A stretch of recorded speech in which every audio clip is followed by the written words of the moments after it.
Danny Patrick Garabedian? That's an interesting story. Born May 5th, 1999, throughout his whole life, Danny Patrick Garabedian has never shied away from being different and unique. We caught up with a couple of his former classmates to see what they thought about the boy. So I always knew Pat was going to be special. He was destined for something. And I just didn't know how special. But the day I realized was when he got picked up on a short bus and taken to school. I knew he was always a fruity guy. I remember in high school he used to walk around with all his bright, weird colored shoes. He's just a weird guy. I always knew he was special. Special ed. He never really had any intentions of being cool or funny. He just wanted to be himself. What? Is this not normal? Huh? I'm fine.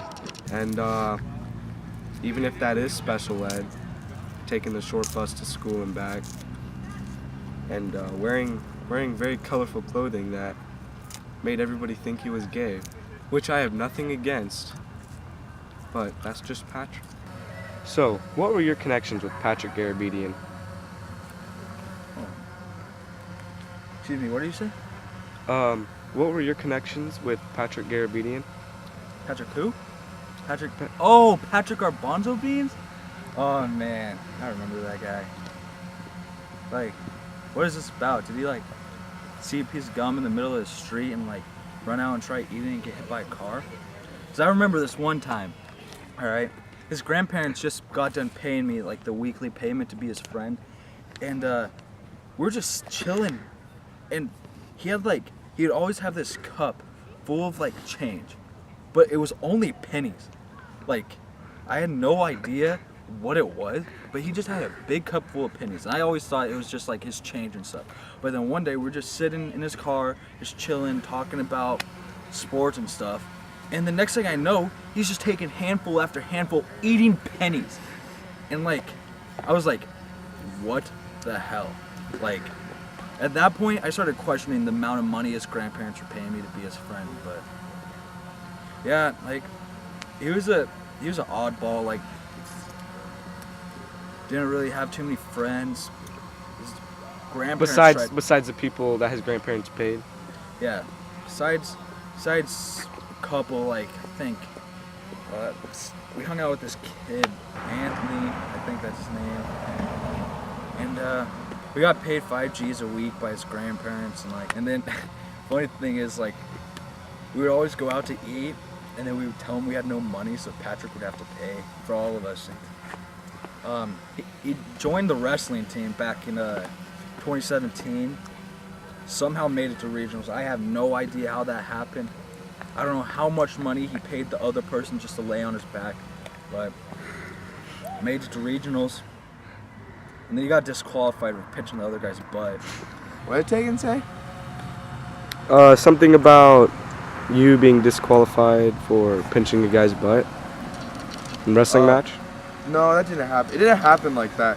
See, I think the problem with me during high school is that no one understood me, you know? Like, I would wear like really bright colored clothing like I am now. I'd wear my bright colored shoes.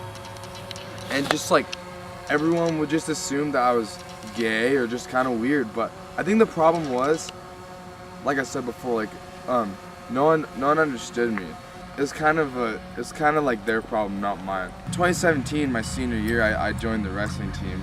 I made it to regionals, so I got a letter. I tried to be on varsity, but I had to wrestle this gay kid who was on varsity. His name was like Kyle Davis or something, and I don't know. I heard some weird stories about him in Montana, but I felt like in the wrestling room, no one understood me. You know, it was always I wasn't hurt, or my feelings weren't hurt. As a whole, I was just a really, really good wrestler. All right, that was a very good speech you just gave there. Yeah. We're gonna invite Tegan now. Tegan Cliff? Yeah, that guy. I didn't know he was gonna be here. Of course, it's a documentary about my life, Tegan. I thought you were dead. thought you got hit by a car for eating the gum in the middle of the road. You said you'd never talk about that. I was only here for the food, dude. There's no food.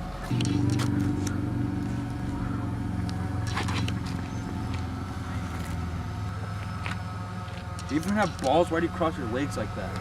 It's comfortable for me, okay? Can we just start the questions, please? So yeah, what happened to your guys' friendship from high school? Remember? One day, it just stopped getting paid. What? I mean, when the money stopped coming, you know, like I had to pay bills. It was just hard. I couldn't handle the stress of being his friend anymore. Like, he's so high maintenance, like a girlfriend, you know. Like, it was too hard. With trying to balance school, paying bills, taking care of my goldfish, it was just too hard. Not to mention, he would always harass us about making stupid ass YouTube videos. Like, honestly, does this kid think that he's gonna make it on YouTube? What? His videos sucked, alright? Like, his grandparents would give us extra bonuses.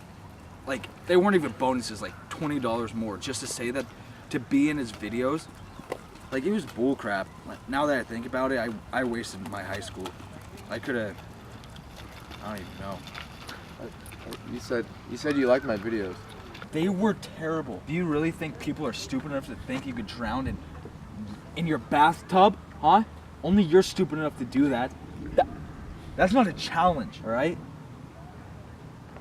God, I can't even...